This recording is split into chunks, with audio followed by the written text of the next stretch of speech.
Hello नमस्कार साथियों। ये आलोक राज जी का ट्वीट है आज का। युवाओं के द्वारा उठाए गए कुछ सवालों पर हमारा फीडबैक।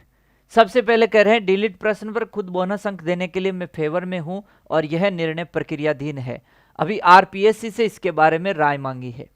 सिलेबस बिंदुवार हो, इसके लिए हम विभागों को लिखते हैं और सिलेबस संबंधित विभाग है, वो विभाग ही क्या है सिलेबस को डिसाइड करता है, हम डिसाइड नहीं कर सकते।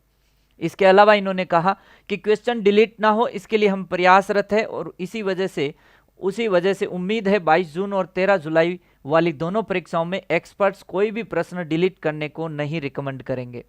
और इन्होंने एक चीज और बहुत शानदार आगे बोला है कि ऐसे प्रश्न जो डिलीट हो जाते हैं, ऐसे एक्सपर्ट्स को हम ब्लैक लिस्टेड कर देंगे, यानी उनको ब्लैक लिस्ट कर दिया गया है या कर देंगे भविष्य में, तो ऐसे भी कोई दिक्कत नहीं है। आउट ऑफ सिलेबस के लिए एक बात कह रहे हैं कि जो सिलेबस दिया गया है उसी के आधार पे पेपर बनना चाहिए। लेकिन अगर किसी परीक्षा में क्वालिफिकेशन हम ये देते हैं मिनिमम क्वालिफिकेशन 10वीं पास, तो इसका मतलब उसे 10वीं तक का नॉलेज हर सब्जेक्ट का होना चाहिए। यानी यह बात क्लियर यहां से इंगित करता है कि 10वीं तक में से किसी बुक में से कुछ भी आ सकता है। यह बात इस ओर साफ संकेत करती है, क्योंकि इन्होंने ऐसा लिखा है। अगर ये ऐसा नहीं हो तब तो फिर एक सिलेबस दो और कोई 8वीं पास के बच्चे को भी उसमें बैठा दो और उसको भी एग्जाम में सिलेक्शन दे दो।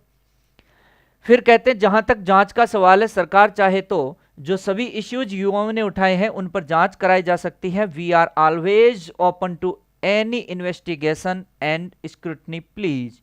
तो इस तरीके से इन्होंने कुल मिलाकर के बहुत ही शानदार बात कही है।